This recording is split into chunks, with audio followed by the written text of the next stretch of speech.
Hello, citizens of the world. We are anonymous.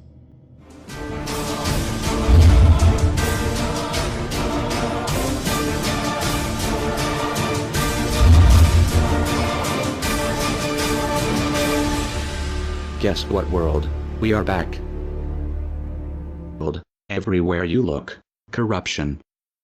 We continue to fight pointless wars over lies, and we are killing innocents and letting our children die in wars just to ensure the Federal Reserve can continue their petrodollar scandal. We are sitting idly by while these crooks continue to loan fake money out to us at interest, stealing our homes, and enslaving our children. Let me make this extremely clear to all of you listening. Many corporations, especially the Federal Reserve, used the government to steal $17 trillion from your children. Your children did not have that money. They are now debt slaves. These people have stolen money from your children that are not even born yet, and sold their freedoms. They have enslaved you and many around the world. Wake up, world. And they did all of this by counterfeiting money and loaning it out at an interest. They have stolen hundreds of trillions from people around the world. Have you heard about Microsoft's Xbox manufacturers in China? They had to install suicide nets outside their buildings to ensure their employees don't jump out of the window to commit suicide. These are the conditions your children in the US will be working under when the debt is soon owed, and it will be owed. It is not a matter of if it will be owed, but it is just a matter of when. And it will happen as soon as the United States economy collapses, which will happen very, very soon. And if you think because you do not live in the United States this does not affect you, you are wrong. And you are next. The only way we can stop this is if we all unite together and fight it. People of the US are waking up to the Federal Reserve scandal, and the powers that be are currently afraid of retaliation. And that is precisely why they trying everything they can to disarm us. You know how the media has been saying gun violence has been out of control and at an all-time high. They are not simply twisting the truth here or exaggerating. They are absolutely bold-faced presenting lies to you. First off, realize, gun violence in the United States has always been shockingly low. And gun violence has dropped by 49% in the last 11 years. The already absurdly low gun violence in America has literally dropped in half. In half. The fact they are saying that it is at an all-time high perfect demonstrates how biased the government and the media is. If this doesn't prove to you that they have an agenda, then nothing will. Do you remember how the media keeps repeating that there has been 74 school shootings since Sandy Hook? Those 74 shootings were not even mass shootings like they claim. Most were suicides and none of them even took place at a school. Not a single one. They are presenting lies to you, America. When will you wake up? At some point you have to ask yourself, why would the government fake 74 mass school shootings involving children? If they get our guns, we will lose the fight against them. And they will take away absolutely all of your freedoms and you and your children will be forever slaves. And don't forget they purposefully put you and your children into that debt. And because the Federal Reserve is present in all countries, the other countries of the world are next soon after. This plan is called the New World Order. It is the same New World Order the Vice President of the United States called for on national TV a month ago. He said we need to strive for and complete the New World Order. This is also the same New World Order President George Bush and President Kennedy said is our country's lifetime goal. And the same New World Order George Bush said on national TV said will happen no matter what we do, and we cannot prevent it. This has all been a long-time plan. The Federal Reserve and their partners want complete control of humanity. We cannot let this happen. They want to rule over us, like kings and queens. And humanity will be forever lost to enslavement by a bunch of tyrants who have publicly admitted they want to kill off the majority of the population so the masses are easier to control. They are going to wipe your bloodline completely off of the earth. He'll tell you the order of things to happen. The enslavement will follow immediately after guns are taken away and you cannot fight back. If they cannot get the guns before the economic collapse, then they will wait until the economy collapses. When the economy collapses, people will be starving. There will be looters and shootings. The government will insist on taking guns away to help, and as soon as the guns are taken away, then we will fall into a complete dictatorship. Do not fall for it. Remember, They are the ones who caused the economic collapse to begin with.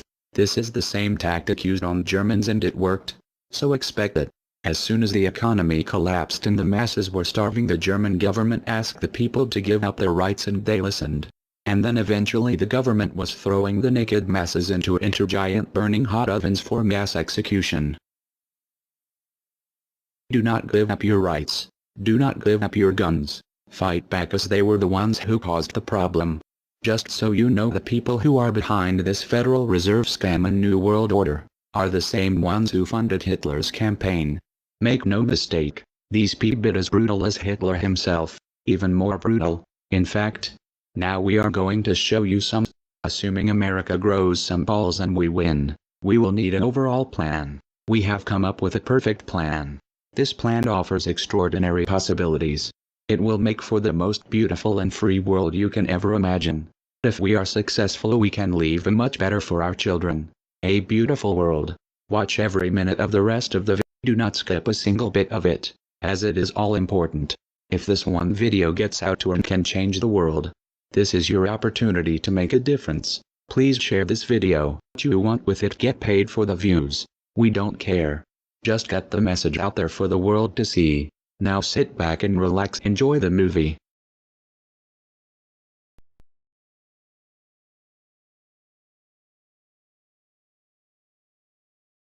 To you? Makes perfect sense. Okay. Anybody else want to throw anything out at us? Sir? I think you're an anarchist and you don't know it yet.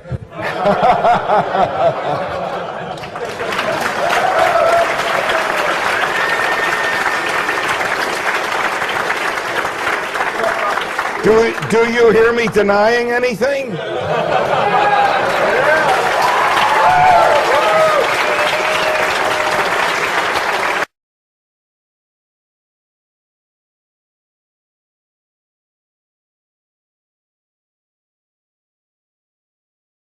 Many people, when they hear the word anarchy, think of chaos and mayhem. So they assume that an anarchist must be in favor of disorder and violence. That is the complete opposite of the truth. Most objections and complaints about the anarchist or voluntarist philosophy are not actually about the philosophy itself, but result from people misunderstanding what the philosophy is all about. To illustrate a few points, we will use the example of two fictional islands. Authoritania, where there is a ruling class or government, and anarchia, where there is no ruling class of any kind. We will use these islands to examine several common misconceptions about anarchism. Lots of people think anarchy means every man for himself, or survival of the fittest, or the absence of any social cooperation or organization. They think that anarchy means everyone has to be self-sufficient. This comes from the false assumption that some kind of government is necessary for any organization to occur. Whether it's part of a republic, a democracy, a kingdom, or a dictatorship, a ruling class issues orders called laws and punishes anyone who disobeys them. That is not cooperation. That's domination. It's one group forcing its will on another. Authoritarianism can be used to force people into organized patterns, but that does not mean that people are incapable of organizing their activities without being forced. The most productive and useful examples of organization that we see today are anarchistic in nature. No one was forced to build the grocery store you go to. No one was forced to produce or sell anything in it. Everyone involved in the vastly complex operation of growing your food, transporting it, displaying it in the store, and selling it to you, everyone involved participates voluntarily, working in exchange for money. You and all the other store customers choose freely which store to go to and what to spend your money on. This purely voluntary arrangement allows for an amazingly complex degree of organized cooperation without anyone being coerced to participate. In contrast, under government, a very small group of people comes up with an idea and forces everyone else to participate in it and provide for its funding with tax dollars. In the authoritarian version of a supermarket, the ruling class would tell people what to produce and how much, what prices to charge, and they would tell customers what they must buy and what they must pay. Anyone who did not comply with the centralized master plan would be punished in some way. That is how government does things. Which one of these would you prefer? Another common but incorrect assumption is that if there were no ruling class or no government, people would have no way of defending themselves against common criminals or foreign invaders. Again, this is simply not true. The government version of protection is inherently hypocritical. Governments will use their hired law enforcers to find and lock up some of the private thugs and thieves and prevent them from preying on people. But every ruling class gets the money for its operations by way of taxation, demanding money from its subjects and punishing those who don't pay up. Oddly, every ruling class insists that it needs to be able to forcibly control and extort money from people in this way in order to protect them from private criminals who might try to forcibly control and extort them. In contrast, if there is no government, people do not lose their inherent right to defend themselves from violence or to defend what they have from those who would take it. Every person has this right, and they also have the right to organize and cooperate with each other to exercise that right. Organizing for mutual defense does not require any government-granted laws or authority. No one wants to be attacked or defrauded, and everyone wants to feel safe. Whether each person takes this on himself or herself individually, or whether they hire and organize others to do it on their behalf, it can be done on a voluntary basis. Those who insist that government is necessary often claim that if there wasn't a government, then smaller private gangs would spring up to enslave and rob people. Organized crime gangs exist along with government, and most people do not understand the dynamics between them and how government enriches and empowers organized crime while appearing to fight it. Black markets enrich organized crime, and money allows them to buy government protection. There's no reason to think they would do as well in an environment of freedom, where they would have fewer ways to make money and would be up against both individual and organized armed citizens. A criminal gang that's recognized as such has far less power than a gang whose aggression is perceived to be legitimate and proper. And that's the gang we call government. When thuggery is called law enforcement, and thievery is called taxation, and self-defense is called crime and terrorism, then even the widespread ownership of firearms can't do much to stop the aggression. Imagine a private gang trying to do the things that government does without the aura of authority, and imagine how a well-armed population would respond to this. The gang would fail quickly and dramatically. Another concern that people have when they first consider the idea of a stateless society is that some people are truly malicious, destructive, and sociopathic. The concern is that these people would be free to do anything they wanted and no one would stop them. But this concern is again based on a basic misunderstanding of human nature. Wherever we have a government ruling class, we still have freelance thieves and thugs who are not deterred by the laws of the politicians. In some instances, they're stopped by force by the police, or they decide not to commit a crime for fear of what the police might do to them. What makes this deterrence work is not the legislation or the official badges, but the simple threat of harm to the sociopath. It really makes no difference whether the threat comes from the police, or another citizen, or even another criminal. A sociopath doesn't care about laws or social rules. He cares about avoiding pain and hardship for himself. This is still true when a government ruling class is not involved at all.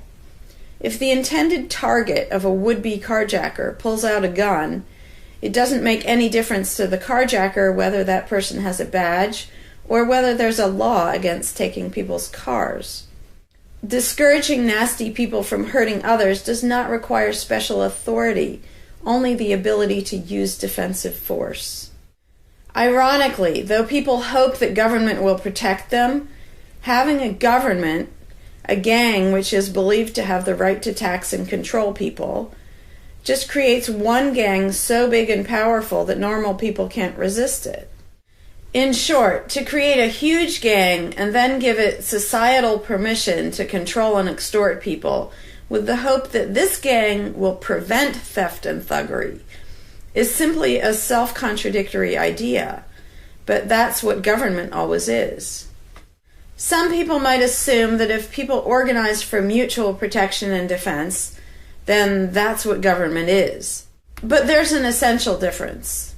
People coming together to do something that everyone has the right to do, such as defend yourself, doesn't require any special authority.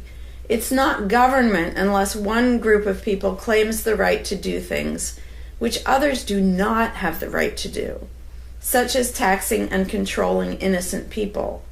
Organized defense can be very effective without supposing the special right to rule over others. In other words, without being government. In contrast, governments rob the people they rule of far more wealth than private crooks could ever manage, making the idea of a protector government ridiculous. Another common objection to the idea of a stateless society is the notion that, if not for a group of lawmakers telling the rest of us how to behave, we would all behave like stupid, irresponsible, violent animals. This claim implies one of two things. Either we normal people have no idea what is right and wrong unless and until politicians tell us, or the only reason we want to do the right thing and coexist peacefully is because politicians told us to. A quick examination of your own motivations will show you that neither of those things is actually true.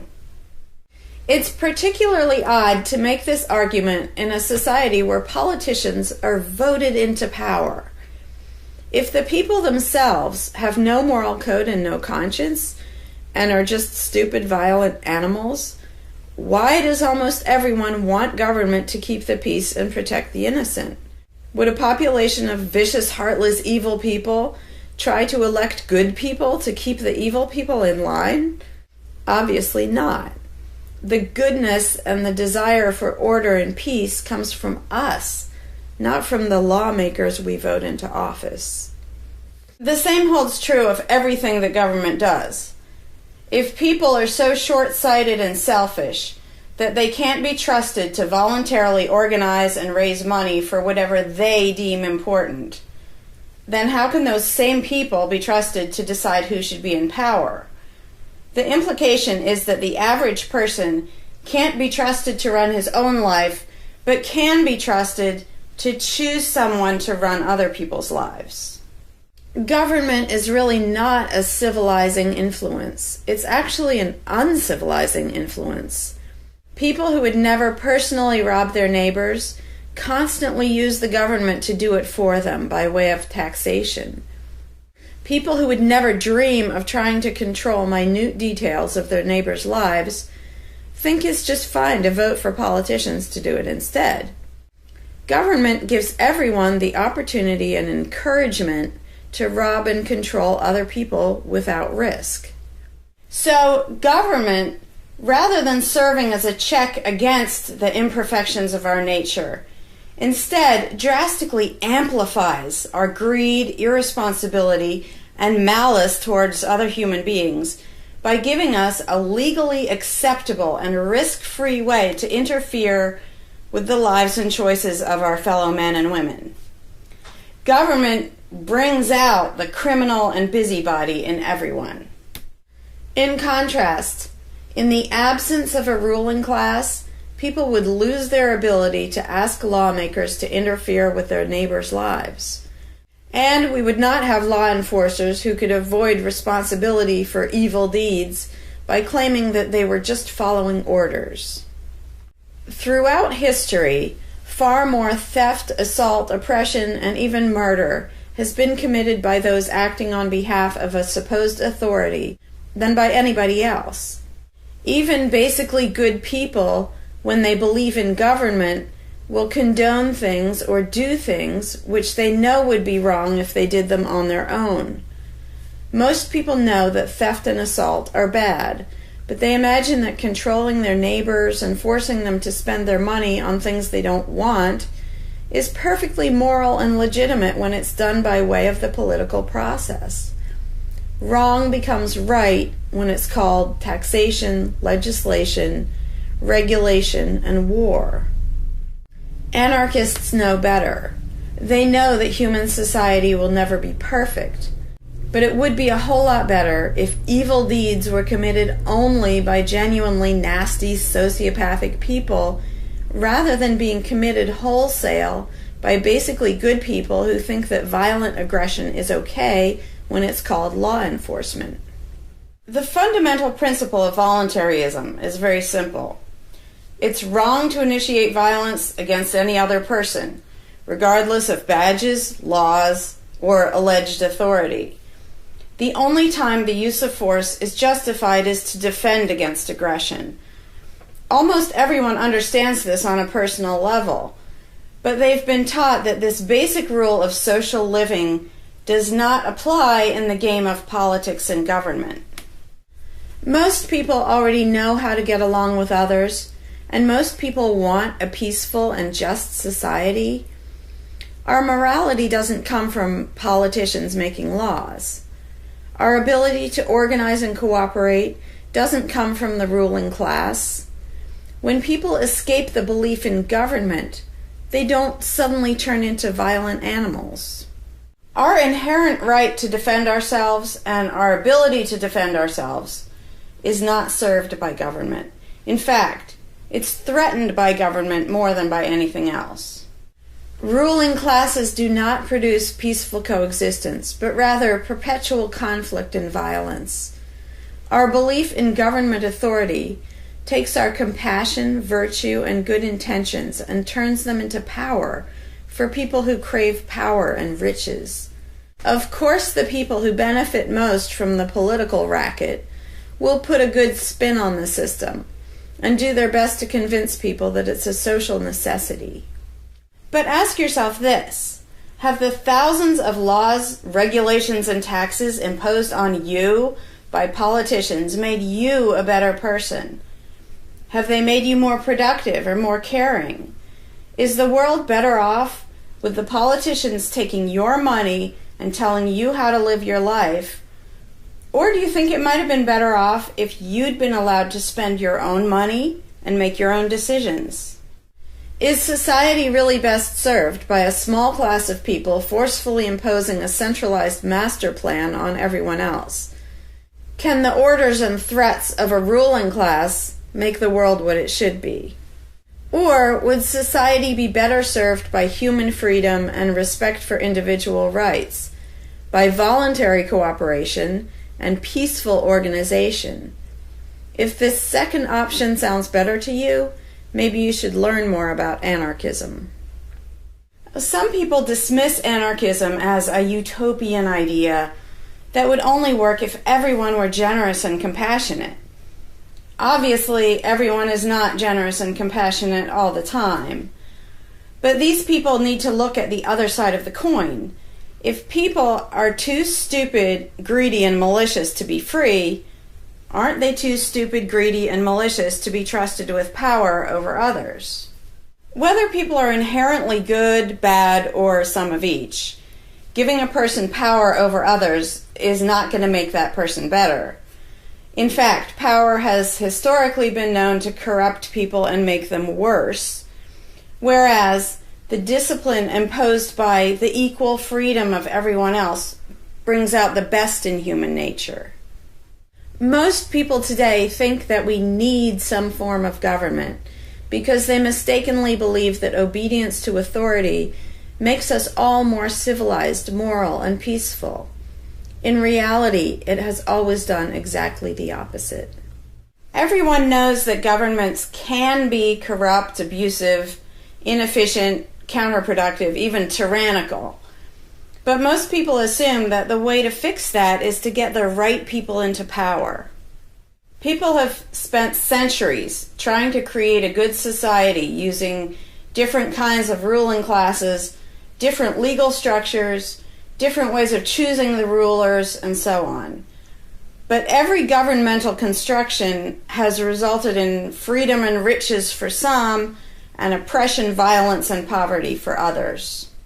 What if, instead of deciding what the throne should look like and who should sit on it, all people of goodwill embraced the non-aggression principle? What if, instead of looking to a ruling class to impose our values on society, we embraced the concept of self-ownership? These principles are simple and easy, to the point of being self-evident, but they're diametrically opposed to the authoritarian principles that most of us have been indoctrinated with. Anarchism does not mean chaos and violence, or every man for himself. Having no government does not mean having no morality, no organization, and no cooperation. Simply put, anarchism does mean that no one is your master and no one is your slave. And that's all it means. Howdy, Larkin Rose here. I'm feeling slightly less than entirely patient and polite today, so if this video gets slightly caustic, too bad. This video is for all the people who are constantly saying, well, if not for government, we couldn't have roads, or we couldn't have police, or nobody would care for the poor, or we wouldn't be protected, whether it's from local thugs or from foreign invaders. We wouldn't have this, we wouldn't have that. So thank goodness we have government and taxes, because we wouldn't have any of those things. And the first way I'd respond to that is by pointing out the assumptions that underlie that complaint, that argument. Basically what people are saying, because let's be clear about what the terms mean, government is the people who boss everybody else around. And taxes are those people demanding money from us. So they basically tell us, hand over a whole bunch of money and we'll decide how to take care of you. We'll decide how to spend your money. If we don't like it, too bad, we don't really have a choice. Like, well, you can vote in a few years and maybe something will change, even though it totally won't. So that's what people are saying. Basically, if we didn't have a ruling class stealing our money and then supposedly spending it to protect us, how could we possibly have roads or anybody to protect us? The implication is that in this country, for example, 300 million people would just sit around thinking, oh, we can't do it. Without politicians and tax collectors, we can't have a road, we can't protect each other, and we can't...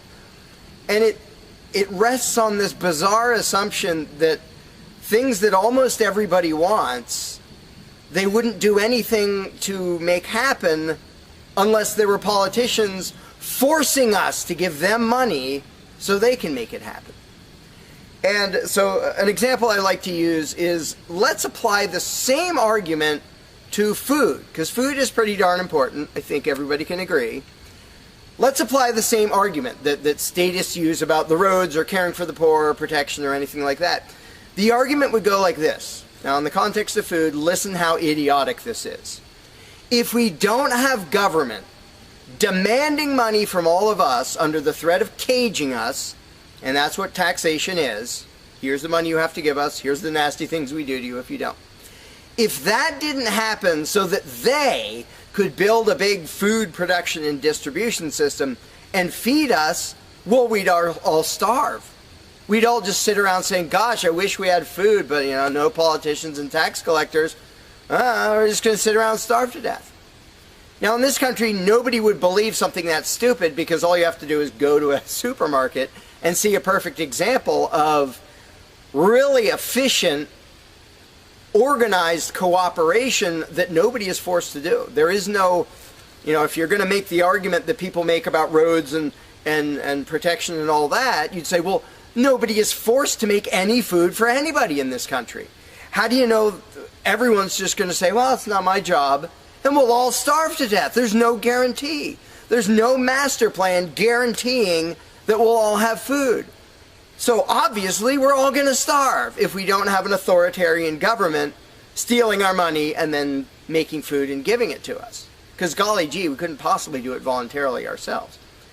Again, in this country, nobody makes that argument because they see it happening voluntarily. Nobody involved is forced to do that. Nobody is forced to make you a single bite of food. There is no guarantee at all from anybody.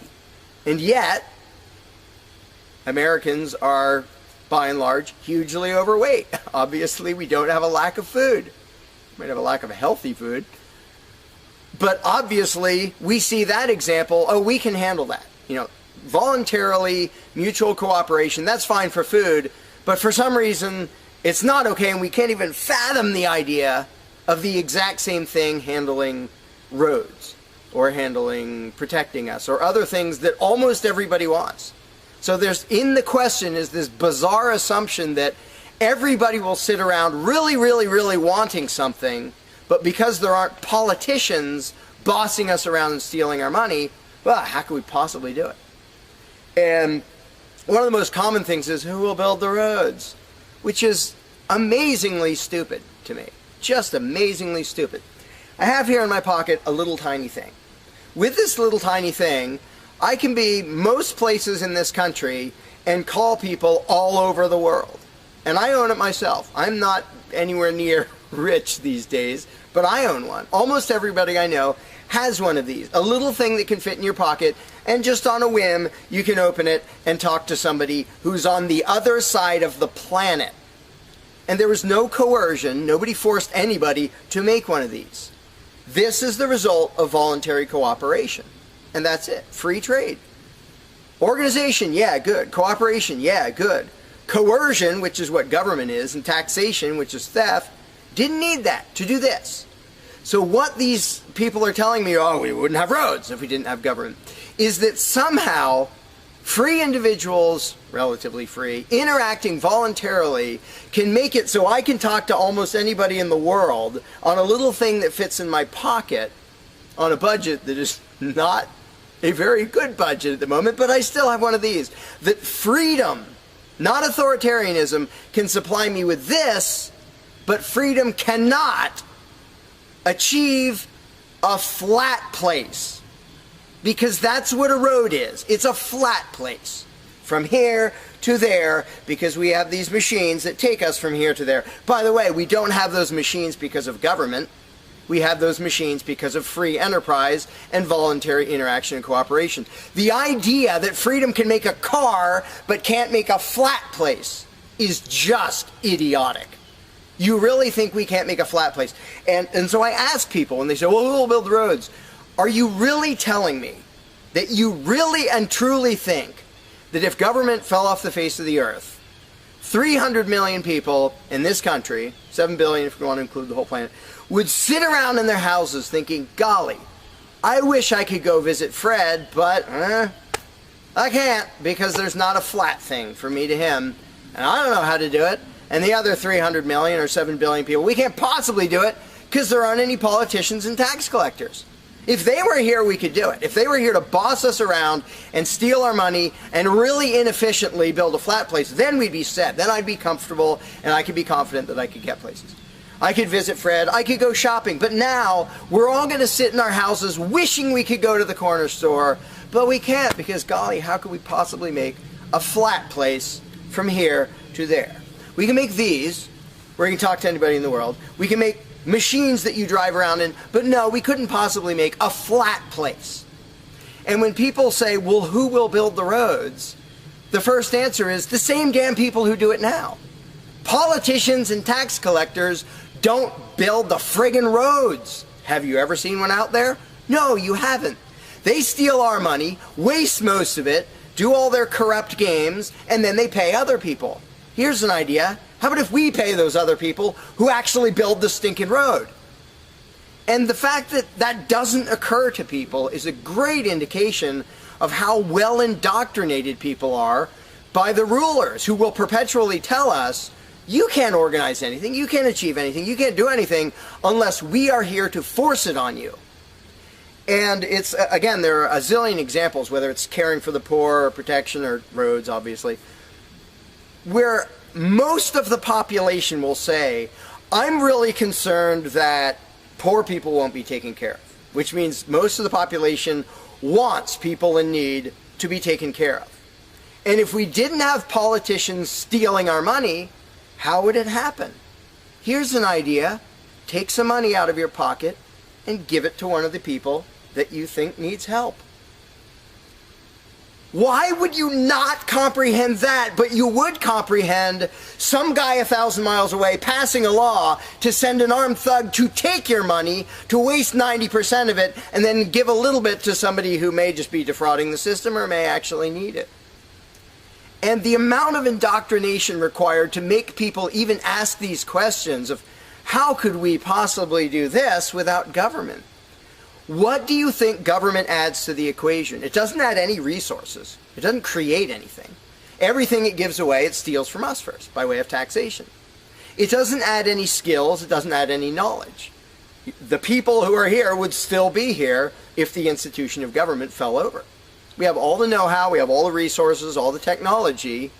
The only thing it adds is one group that's imagined to have the right to violently assault and control and extort everybody else. So what the question really means is, how could we have a road, or how could I help that poor, or how could that poor person be helped, or how would anybody protect us if there wasn't a gang of thugs with permission to violently control and rob us?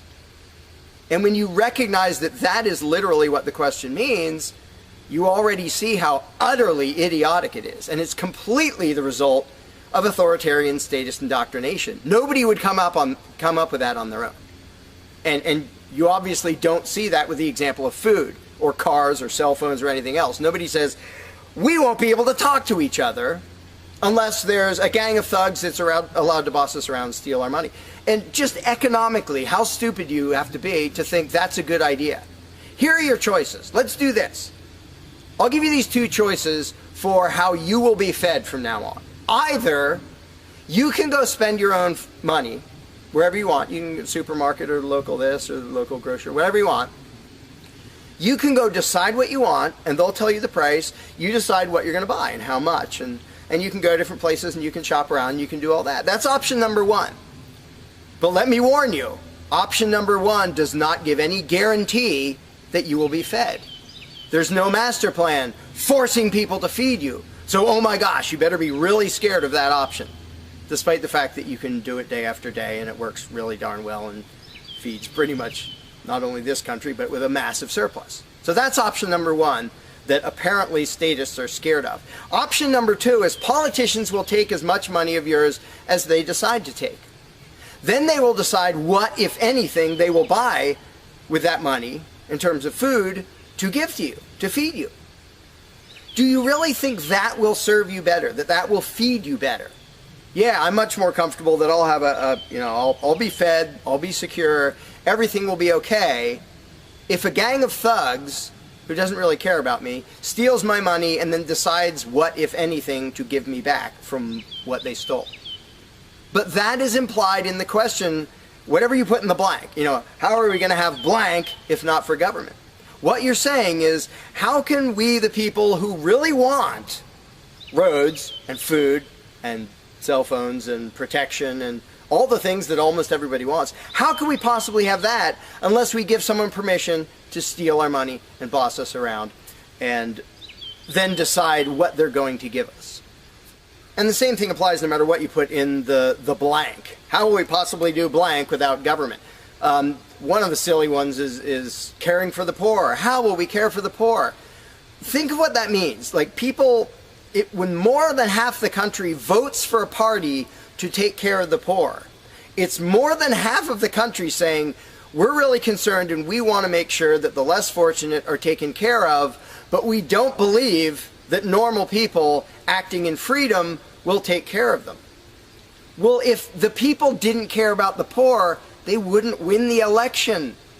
By definition, if you vote for a welfare state, you're an idiot. Because either people are heartless bastards and you're going to lose, or people are compassionate and giving and you don't need to win. Just give them your stinking money. But people play the game, and that's the Democratic Party lives off of the idiotic notion that you're all so heartless that you should vote for us to steal your money to give to the poor. And half the country falls for it. Yeah, we're all so heartless that we voted you into office for the specific purpose of taking our money to help the less fortunate. That's just freaking brilliant. How about if half the country just gave their stinking money to the less fortunate? And then the less fortunate would all be rich, because it would be 1 trillion times more efficient than the government version of welfare ever is. Also, it would be actual charity instead of mass theft and corruption and fraud and all that fun stuff. But what takes the cake, the ultimately insane thing, whatever you put in that gap, how can we have blank without a parasitic ruling class and a bunch of hired thieves? It's just a stupid question, but it's extra super stupid when what's in the blank is, how will we be protected? Who will protect us from thieves and robbers if we don't have government? It's the most idiotic question. It's also the most frequent question from statists. So here's what the question literally means. If we don't give a certain gang of people permission to violently control us and take our money under threat of putting us in a cage, who will protect us from people who might commit aggression against us and take our money? Wanting government for that is exactly as brilliant as saying, we have to have a carjacker in our town, otherwise somebody might steal our cars. Government is an appointed thief. If you don't think taxation is theft, first of all, you're a really well-trained slave. Second of all, try not paying, see what happens. See if they say, oh, it's quite all right. Or if they say, no, you're going to pay, or we're going to take your stuff, or eventually we'll put you in a cage. And when people say, that's not theft, because we get something back. Learn to think. And I use this example all the time, and all I ever get is stupid looks from statists in response. If I robbed you at gunpoint of $100, and the next day I gave you a sandwich, and you said, what? I said, hey, now everything's fine, because you benefited. I gave you a service. I gave you lunch, so that retroactively makes it okay that I robbed you at gunpoint. Would you buy that argument? No, you'd say, that doesn't make it okay. I don't care you gave me a sandwich. And yet every statist makes the exact same argument when it comes to government. Well, we get some stuff for it after they demand our money under threat of violence and putting us in a cage. Then we get services or goods. And we don't get what we asked for, and we get lots of things we didn't ask for. But we kind of get something, and that retroactively makes it okay for them to say, give us this much of every paycheck you make, or we're sending men with guns to take your property. And the slaves justify their own enslavement. I'm proud to pay my taxes. I'm proud to get robbed by a parasitic ruling class and get a little bit back and feel good about it. Like, not only is that legitimate and justified, but I feel proud that I let myself get robbed by a bunch of crooks and parasites. But again, the ultimate thing is protection. When people say, who will protect us from aggressors and thugs and thieves if we don't have a government? Even though what government is, by its very nature, is a gang of aggressors and thugs and thieves. They issue commands. Every law they pass is a command backed by a threat of violence. You have to do this, you're not allowed to do that. Here are the nasty things we will do to you if you get caught disobeying. I mean, everybody knows that, even though they don't usually say it in terms that blunt and honest and accurate. But to say we need taxes to be protected is as stupid as you can get. It's saying we need theft to avoid theft. And the fact that people are trained to use different words so that this theft sounds okay. It's legalized, it's taxation, and we voted for the people who robbed us. Like, we got to elect our local carjacker, and that means he represents us when he demands our car and points a gun in our face. He's serving us as he steals our car, because he's going to use that car and sell it and make money to make sure nobody else steals our car. That is the essence of government.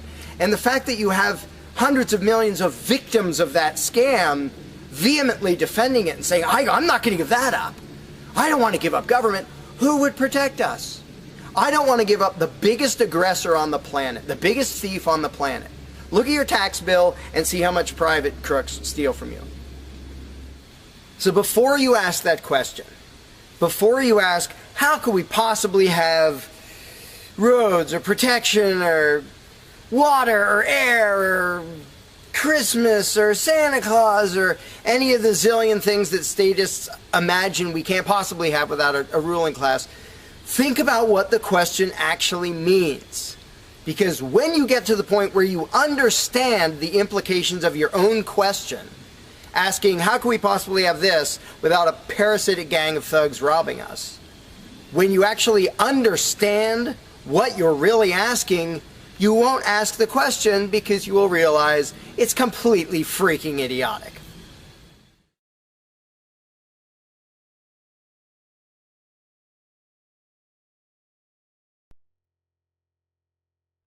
Hey, Larkin Rose here.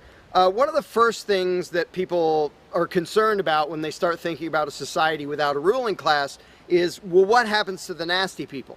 Whether you're talking about people who are just kind of negligent or inconsiderate, play their music too loud at night or leave their trash lying around the woods or whatever it is, all the way up to people who run around attacking and murdering people. So people say, well, what would happen to them? What would we do about that?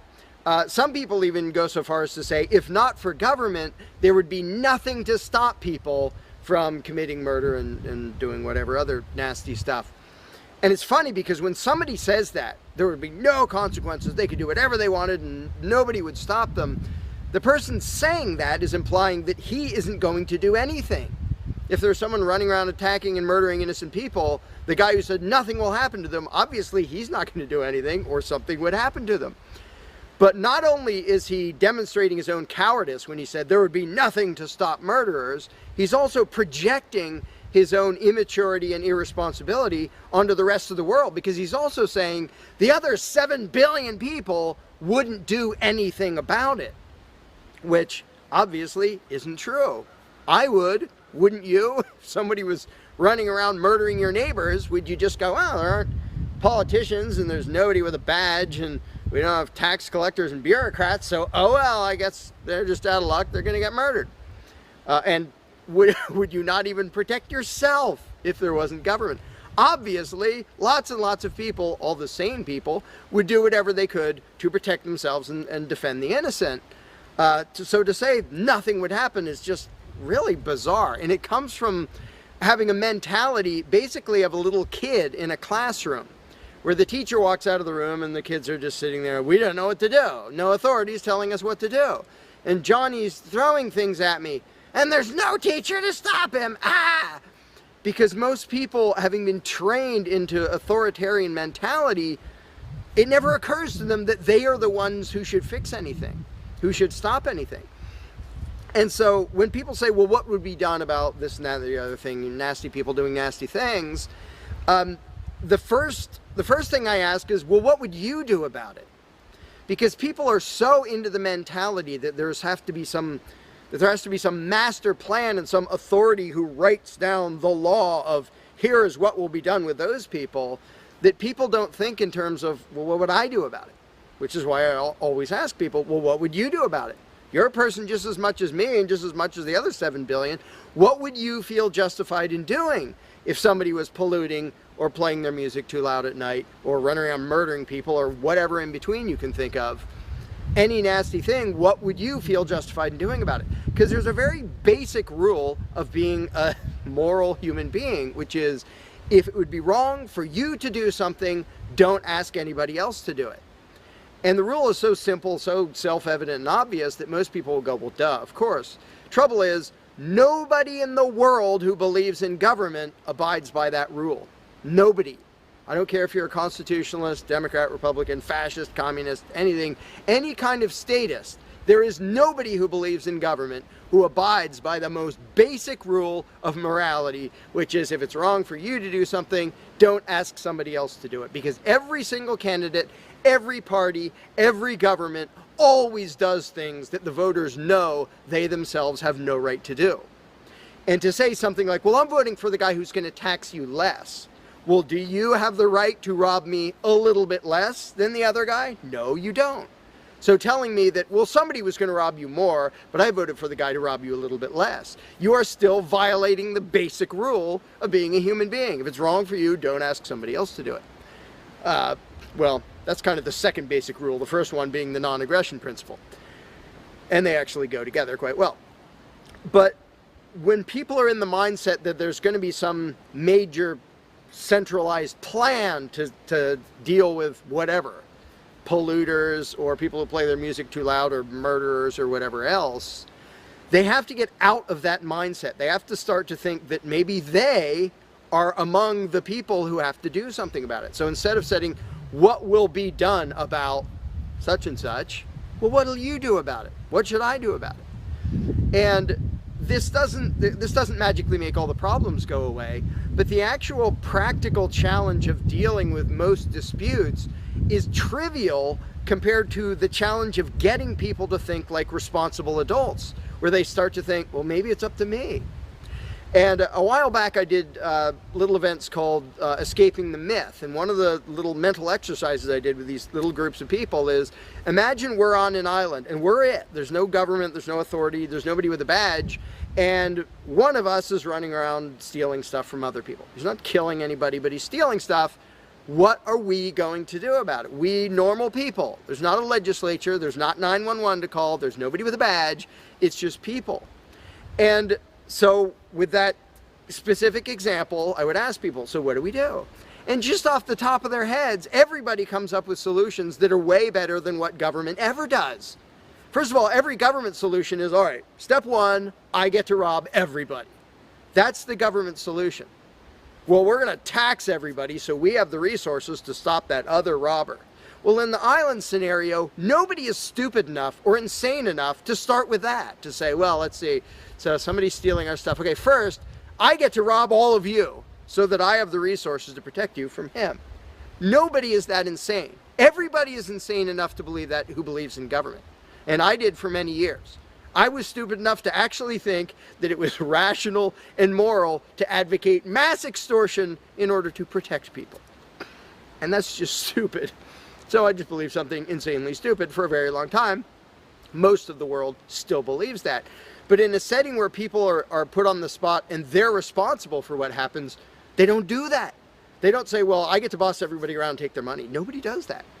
So to me, the challenge is not even coming up with specific solutions to every imaginable dispute or problem, which I don't pretend to know how everything's going to turn out. And I don't intend to be emperor of anarchy. I'm not going to be in charge of the world. But getting people to the mindset where it's up to them, where there's just people, we're it. No legislatures, no people with badges, no authority, we're just people. Suddenly people are way better at solving problems and making things work. One good example is when there's a disaster. Unfortunately, sometimes it takes a horrendous event to bring out the best in people. And it brings out the worst in some people too. But when people say, whoa, my neighbor's house is floating away, I'm not going to wait for FEMA. I'm not going to dial 911. I'm going to jump in a boat and go save him. Because suddenly it's on me. Suddenly I'm the one who has to do something. And when it occurs to people that they're the ones who have to do something, and unfortunately usually that only happens in a complete disaster area, when it occurs to people and they suddenly take on the responsibility and start to think like adults, their solutions are generally a lot better than any government solutions and ever are. But to get to that mentality, people have to shift from the authoritarian mindset to the mindset of a self-owning individual who realizes there is nothing above me. There is no magic unicorn who's going to come to save the day, who's going to come save me from polluters or somebody playing their music too loud or murderers or whatever it is. It's just us. And if we realize that, then first of all, people would stop asking me, well, without a government, how would this be handled? As if I'm going to be in charge. I don't freaking know. What would you do about it? I can tell you what I would do about it. I could tell you what I might suggest, what I might predict, but who cares? I'm one of 7 billion people. I'm not going to be in charge any more than you are. So it's really a mental exercise that people have to think over in their own heads with their own moral codes instead of waiting for some outside answer. And it's why I don't usually get into those discussions of, well, here's my plan for how to deal with this and that and the other thing, because my plan doesn't matter. My plan will not be the best plan for any problem you can come up with. There will be a million people with better plans than whatever I could come up with. So don't ask me to describe how you are going to fix problems. I don't freaking know.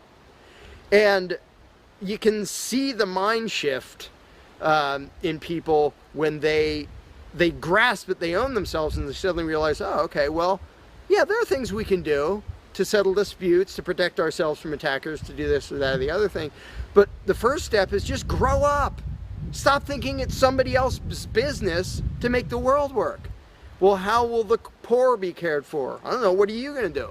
Well, how will we be protected from this? I don't know. What are you going to do about it?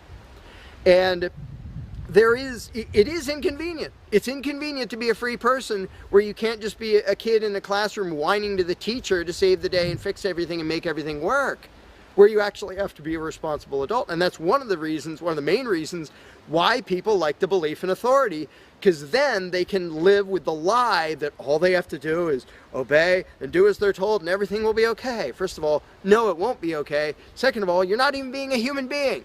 You just threw your free will out the window and became somebody's slave in the hopes that that would help humanity. It doesn't help humanity for you to be a slave. It doesn't help humanity for everybody else to be a slave.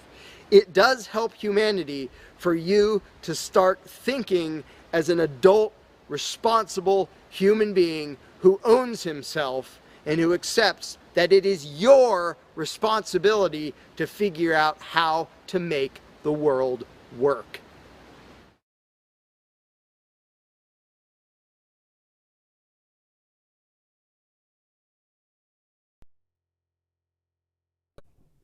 Hi everybody, it's Stefan Molyneux from Free Domain Radio. I hope that you're doing well.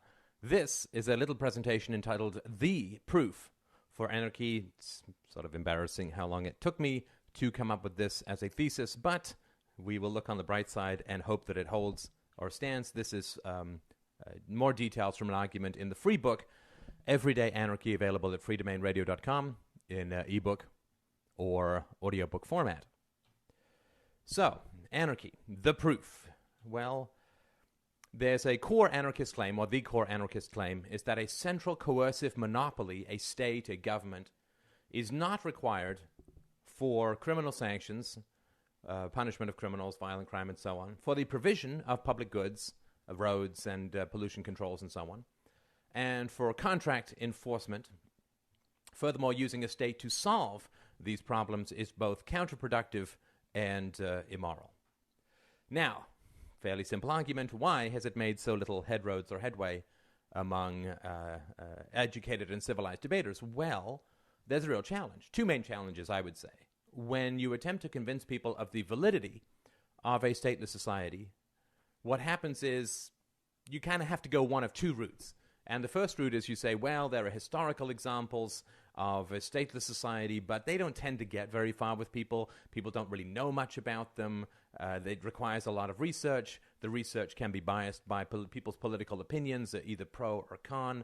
It seems very distant and vaguely not credible because they've never heard about it before, so that doesn't generally tend to clinch the case. And the second, of course, is to provide theoretical models of how public services could be provided without a government, of how law courts could work without a government, and so on.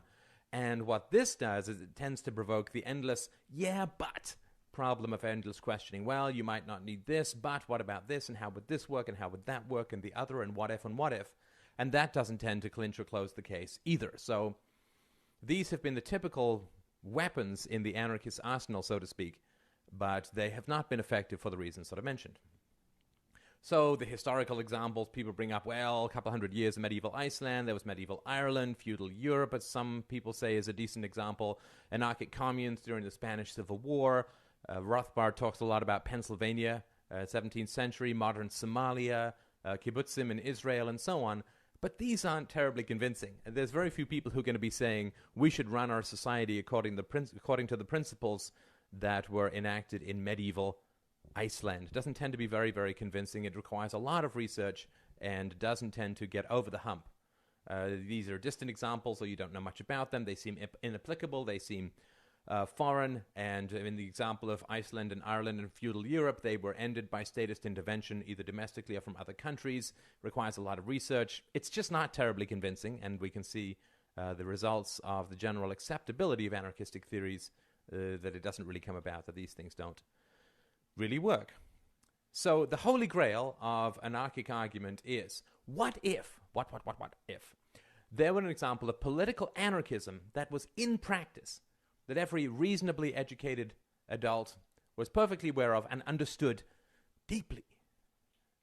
If we could use that example to prove that anarchism worked, not could work, not might work, not worked in ancient Ireland or worked in some future theoretical thing, or doesn't work in Somalia because of state funding and state intervention in arms sales and so on, the irrational society and so on, at least we would overcome a core argument against anarchy, which is that it is functionally impractical.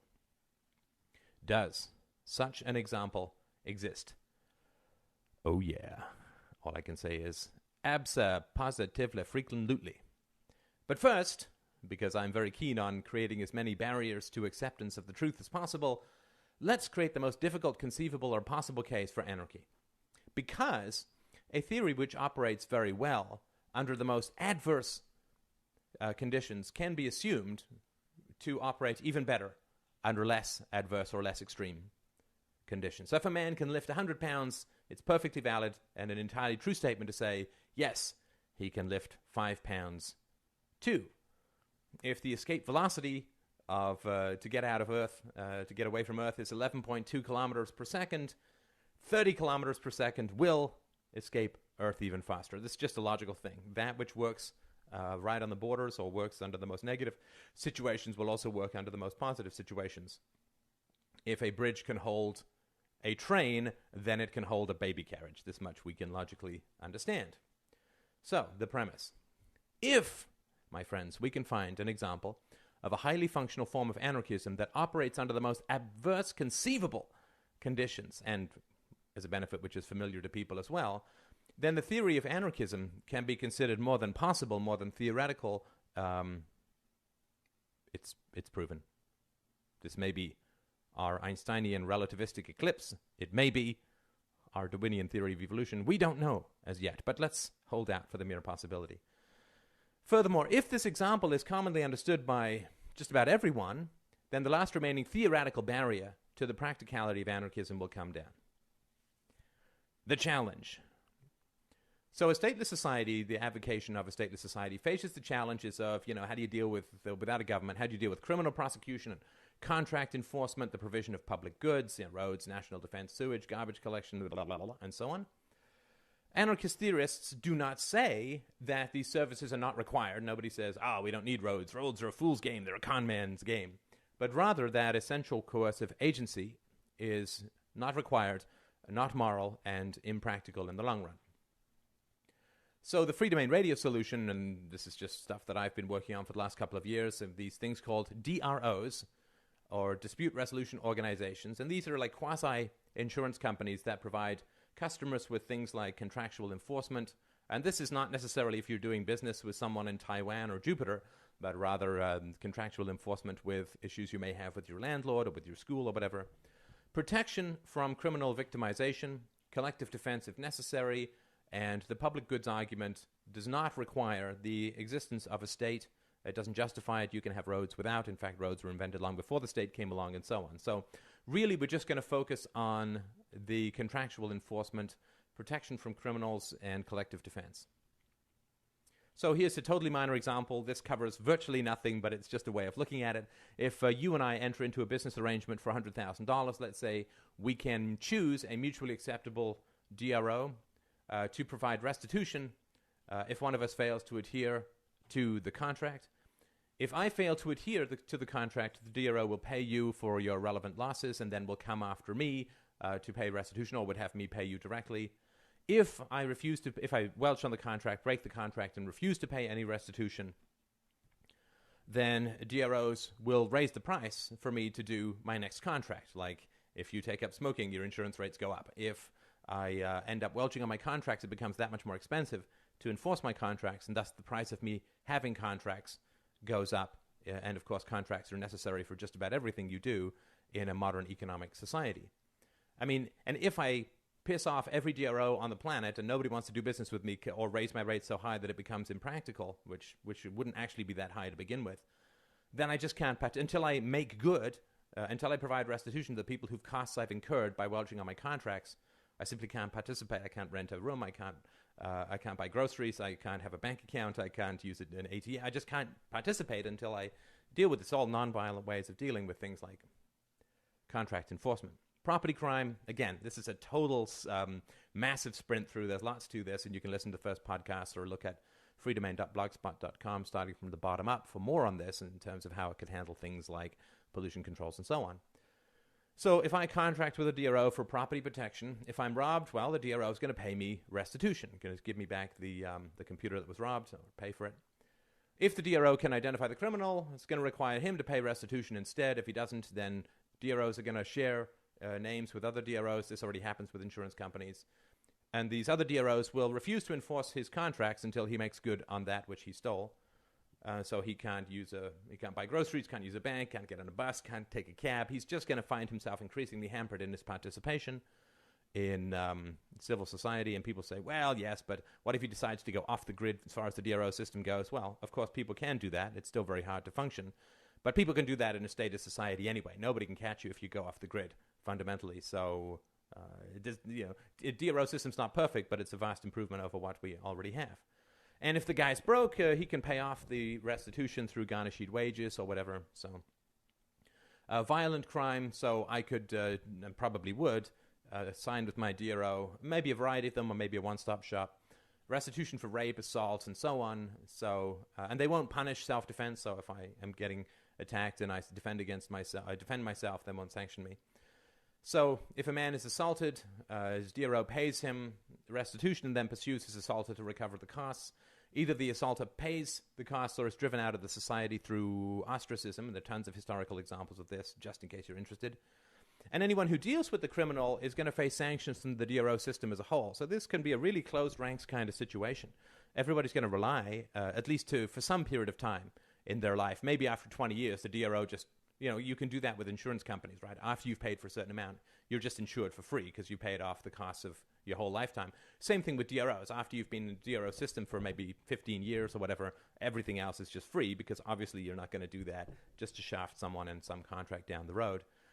But if you are unproductive for people to do business with, DRO is going to kind of close ranks and make sure that you're not around.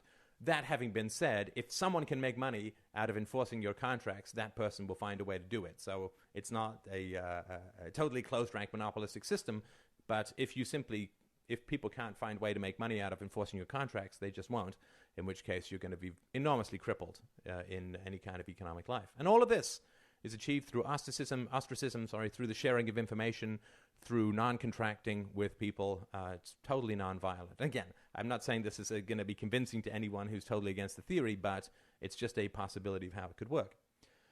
As far as collective defense goes, well, collective defense costs very little in a free society. It's a basic fact of history that no nuclear-armed country has ever been invaded because the retaliatory possibilities are just too big.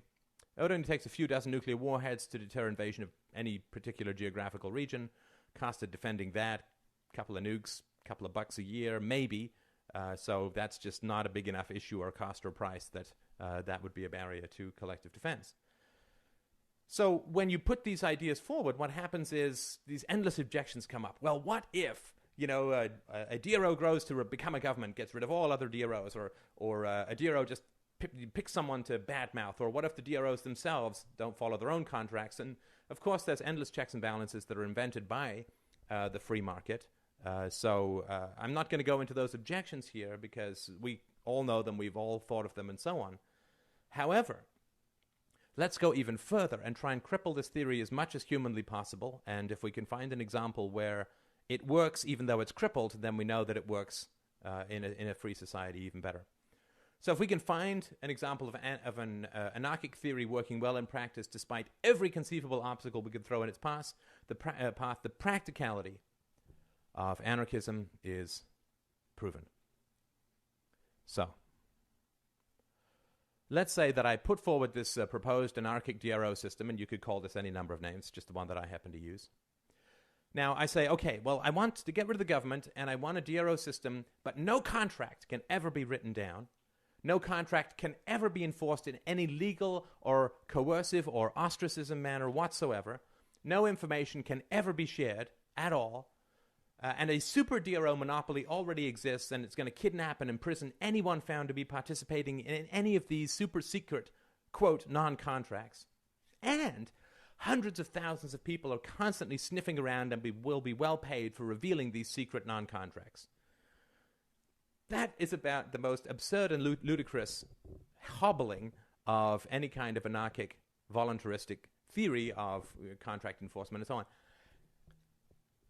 If I put that forward, do you think it would work? Do you think that this system, you can't write down contracts, you can't enforce them, you can't share information, and you get thrown in jail for even coming up with these contracts, and tons of people are constantly sniffing around and will be highly paid for finding these secret non-contracts? Do you think that would work?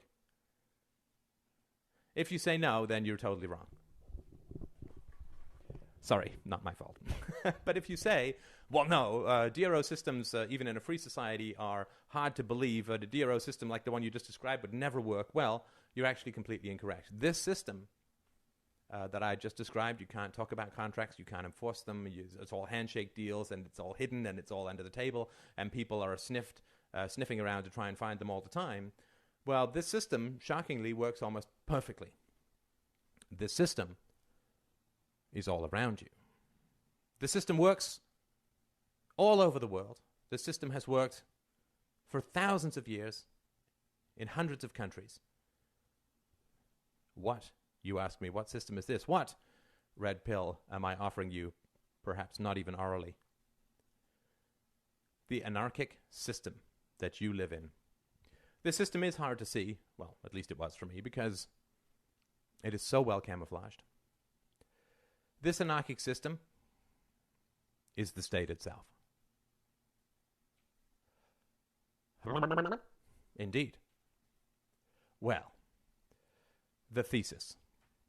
The state, the government, is the best conceivable example of a functional anarchic system, because it functions almost entirely on the spontaneous enforcement of rules without central coercion, without using violence. The process. Special interest groups give money to political candidates in return for political favors after the election. These, quote, contracts can never be written down, are completely non-enforceable, are illegal, can never be discussed openly, and are a real scoop for the media if the media discovers them, and function almost flawlessly all over the world and all throughout history. A state of anarchy. Democratic governments function on anarchic principles. That's why it's so hard to see, at least it was for me.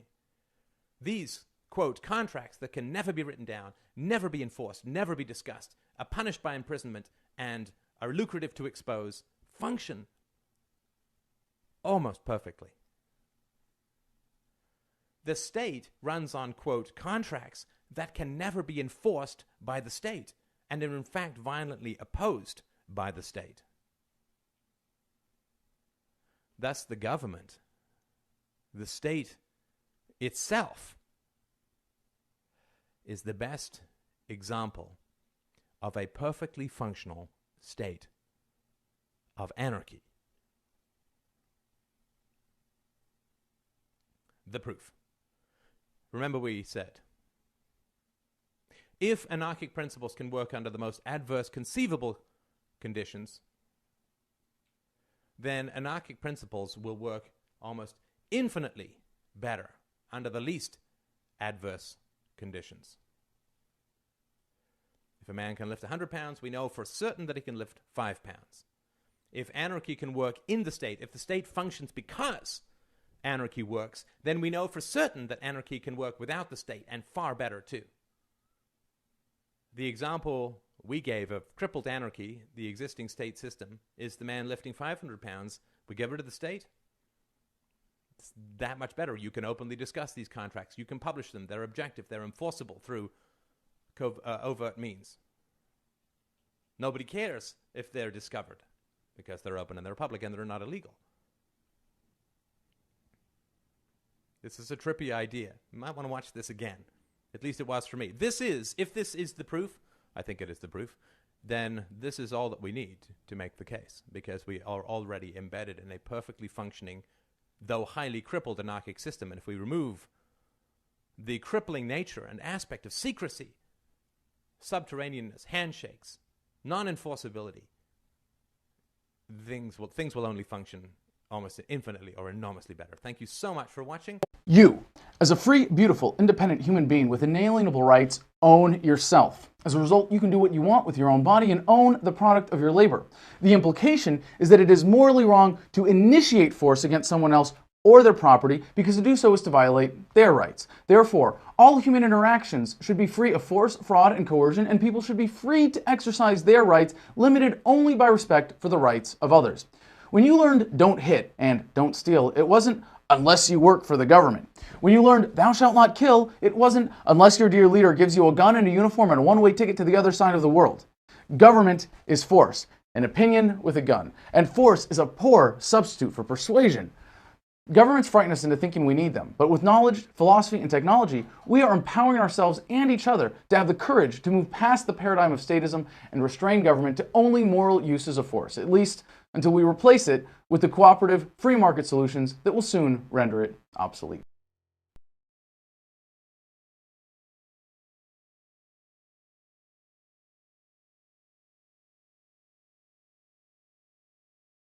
You cannot begin to imagine in how many ways the world is the opposite of what you have been taught to believe. You see the guy who sells drugs to willing customers so he can feed his family as the scum of the earth, while you see the hypocrite who gives away stolen money in the name of government as a saint.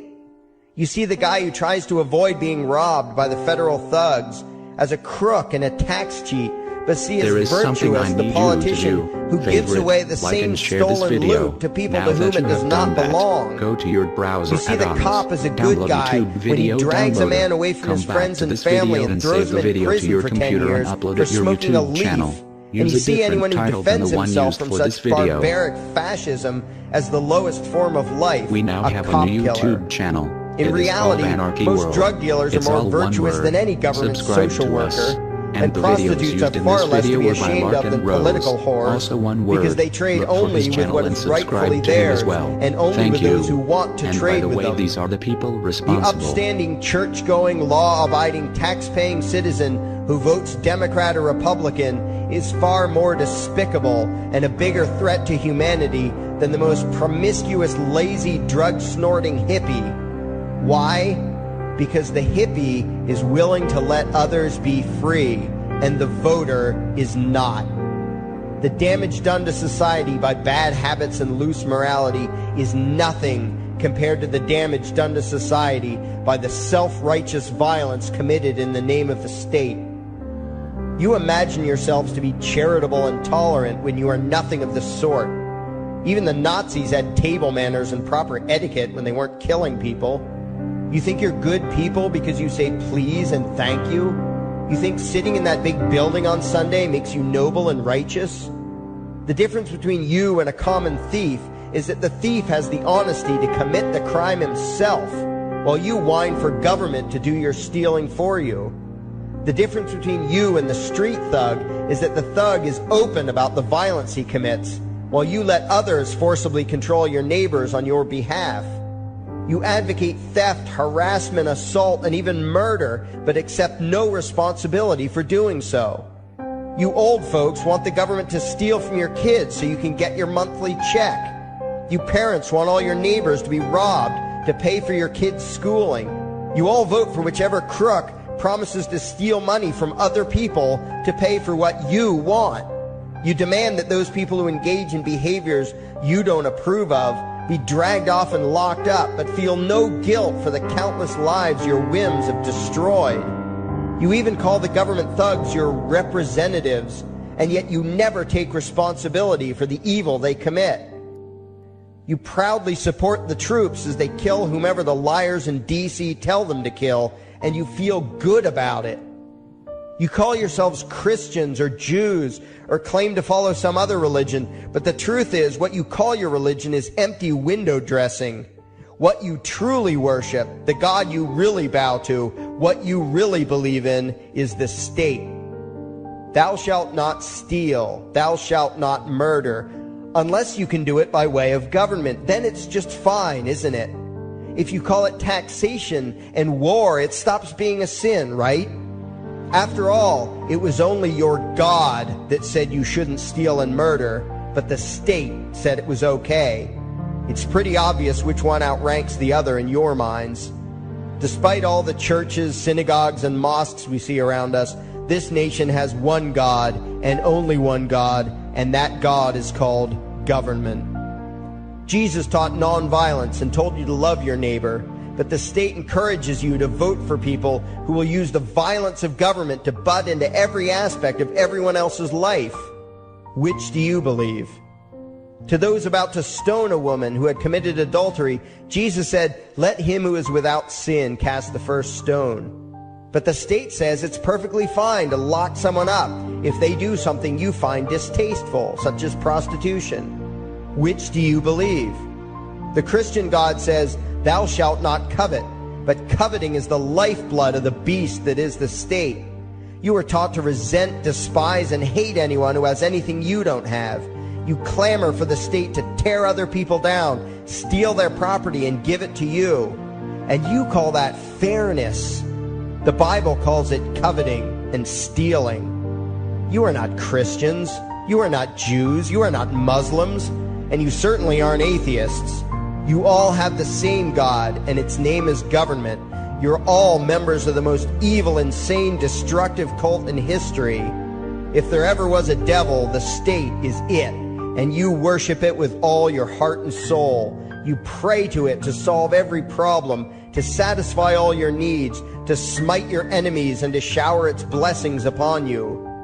You worship what Nietzsche called the coldest of all cold monsters, and you hate those of us who don't. To you, the greatest sin is disobeying your God, breaking the law, you call it, as if anyone could possibly have any moral obligation to obey the arbitrary commands and demands of the corrupt, lying, delusional megalomaniacs who infest this despicable town. Even your ministers, priests, and rabbis, more often than not, are traitors to their own religions, teaching that the commands of human authority should supersede adherence to the laws of the gods they say they believe in. Several years ago, I heard one pompous evangelical jackass in particular pontificating on the radio that anyone who disobeys the civil authority, be it a king or any other government, is engaging in rebellion against God. Those were the exact words he used. What if the government is doing something wrong? Well, this salesman for Satan opined, that is the business of those in government, and you are still obligated to obey. Everywhere you turn, be it the state or the church, the media or the schools, you are taught one thing above all else, the virtue of subjugating yourselves to mortals who claim to have the right to rule you. It is sickening the reverence with which you speak of the liars and thieves whose feet are so firmly planted on your necks. You call the congressmen and the judges honorable, and you swoon at the magnificence of the grandiose halls they inhabit, the temples they built to celebrate the domination of mankind. You feel pride at being able to say you once shook a senator's hand or saw the president in person. Ah, yes, the grand deity himself, His Royal Highness, the President of the United States of America. You speak the title as if you're referring to God Almighty. The vocabulary has changed a bit, but your mindset is no different from that of the groveling peasants of old who bowed low, faces in the dirt, with a feeling of unworthiness and humility when in the presence of whatever narcissist had declared himself to be their rightful lord and master. The truth of the matter, back then and today, is that these parasites who call themselves leaders are not superior beings. They are not great men and women. They are not honorable. They're not even average. The people who earn an honest living, from sophisticated millionaire entrepreneurs to illiterate day laborers doing the most menial tasks you can imagine, those people deserve your respect. Those people you should treat with courtesy and civility. But the frauds who claim the right to rule you and demand your subservience and obedience, they deserve only your scorn and contempt. Those who seek so-called high office are the lowest of the low. They may dress better, have larger vocabularies, and do a better job of planning out and executing their schemes, but they are no better than pickpockets, muggers, and carjackers. In fact, they are worse, because they don't want to rob you of just your possessions. They want to rob you of your very humanity, deprive you of your free will, by slowly leeching away your ability to think, to judge, to act, reducing you to slaves in both body and mind. And still you persist in calling them leaders. Leaders? Where is it that you think you're going exactly that would require you to have a leader? If you just live your own life and mind your own damn business, exercising your own talents, pursuing your own dreams, striving to be what you believe you should be, what possible use would you have for a leader? Do you ever actually think about the words that you hear, the words that you repeat?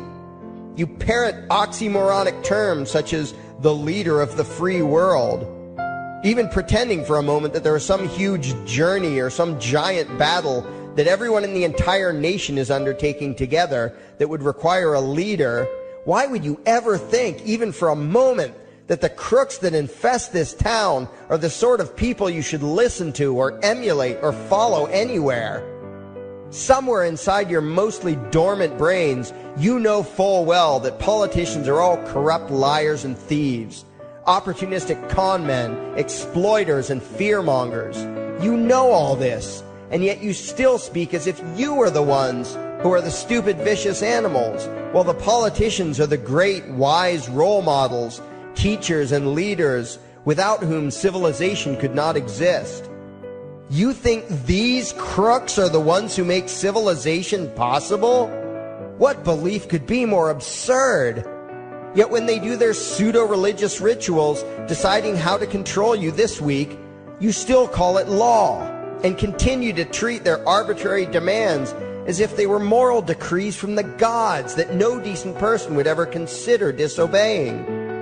You have become so thoroughly indoctrinated into the cult of state worship that you are truly shocked when the occasional sane person states the bleeding obvious. The mere fact that the political crooks wrote something down and declared their threats to be law does not mean that any human being anywhere has the slightest moral obligation to obey. Every moment of every day, in every location and every situation, you have a moral obligation to do what you deem to be right, not what some delusional bloated windbag says is legal. And that requires you to first determine right and wrong for yourself, a responsibility you spend much time and effort trying to dodge. You proclaim how proud you are to be law-abiding citizens and express your utter contempt for anyone who considers himself above your so-called laws, laws that are nothing more than the selfish whims of tyrants and thieves. The word crime once meant an act harmful to another person. Now it means disobedience to any one of the myriad of arbitrary commands coming from a parasitical criminal class. To you, the term crime is nearly synonymous with the word sin, implying that the ones whose commands are being disobeyed must be something akin to gods, when in truth they are more akin to leeches. The very phrase, taking the law into your own hands, perfectly expresses what a sacrilege it is in your eyes for a mere human being to take upon himself the responsibility to judge right from wrong and to act accordingly, instead of doing what you do, unthinkingly obeying whatever capricious commands this cesspool of maggots spews forth. You glorify this criminal class as lawmakers and believe that no one is lower than a lawbreaker, someone who would dare disobey the politicians. Likewise, you speak with pious reverence of law enforcers, those who forcibly impose the politicians' every whim upon the rest of us. When the state uses violence, you imagine it to be inherently righteous and just, and if anyone resists, they are, in your eyes, contemptible lowlifes, lawless terrorist criminals. like the lawless terrorist criminals who helped slaves escape the plantations, like the lawless terrorist criminals who helped Jews escape the killing machine of the Third Reich, like the lawless terrorist criminals who were crushed to death under the tanks of the Red Chinese government in Tiananmen Square, like all the lawless terrorist criminals in history who had the courage to disobey the never-ending stream of tyrants and oppressors who have called their violence authority and law. And that includes the lawless terrorist criminals who founded this country. Everything you think you know is upside down, backwards, and inside out. But what has to take the cake, the height of your insanity, is the fact that you view as violent terrorists the only people on the planet who oppose the initiation of violence against their fellow men. Anarchists, voluntarists, and libertarians. We use violence only to defend ourselves against someone who initiates violence against us. We use it for nothing else. Meanwhile, your belief system is completely schizophrenic and self-contradictory. On the one hand, you teach the young slaves that violence is never the answer. Yet out of the other side of your mouths, you advocate that everyone and everything, everywhere and at all times be controlled, monitored, taxed, and regulated through the force of government. In short, you are teaching your children that the masters may use violence whenever they please, but the slave should never resist. You indoctrinate your children into a life of unthinking, helpless subservience. You are putting the chains around their little necks and fastening the locks tight. And worst of all, you feel good about it. Out of one side of your mouths, you condemn the evils of fascism and socialism and lament the injustices of the regimes of Hitler, Stalin, and Mao. While out of the other side of your mouths, you preach exactly what they did. The worship of the collective, the subjugation of every individual to that evil insanity that wears the deceptive label, the common good. You babble on and on about diversity and open-mindedness, and then beg your masters to regulate and control every aspect of everyone's lives, creating a giant herd of unthinking conformist drones. You wear different clothes and have different hairstyles, and you think that makes you different. Yet all your minds are enslaved to the same club of masters and controllers. You think what they tell you to think and do what they tell you to do while imagining yourselves to be progressive, thinking, and enlightened. From your position of relative comfort and safety, you now condemn the evils of other lands and other times while turning a blind eye to the injustices happening right in front of you. You tell yourself that had you lived in those other places, in those other times, you would have been among those who stood up against oppression and defended the downtrodden. But that is a lie. You would have been right there with the rest of the flock of well-trained sheep, loudly demanding that the slaves be beaten, that the witches be burned, that the nonconformists and rebels be destroyed. How do I know this? Because that is exactly what you are doing today. Today's injustices and oppressions are fashionable and popular, and those who resist them, you tell yourselves, are just malcontents and freaks, people whose rights don't matter, people who deserve to be crushed under the boot of authority. Isn't that right? You bunch of spineless, unthinking hypocrites, look in the mirror. Take a good look at what you imagine to be righteous and kind. You are the devil's plaything. The crowds of thousands wildly applauding the speeches of Adolf Hitler, that was you. The mob demanding that Jesus Christ be nailed to the cross, that was you. The white invaders who celebrated the wholesale slaughter of those godless redskins, that was you. The throngs filling the Colosseum, applauding as the Christians were fed to the lions, that was you. Throughout history, the perpetual suffering and injustice occurring on an incomprehensible scale, it was all because of people just like you. The well-trained, thoroughly indoctrinated conformists, The people who do as they're told, who proudly bow to their masters, who follow the crowd, believing what everyone else believes and thinking whatever authority tells them to think. That is you. And your ignorance is not because the truth is not available to you. There have been radicals preaching it for thousands of years. No, you are ignorant because you shun the truth with all your heart and soul.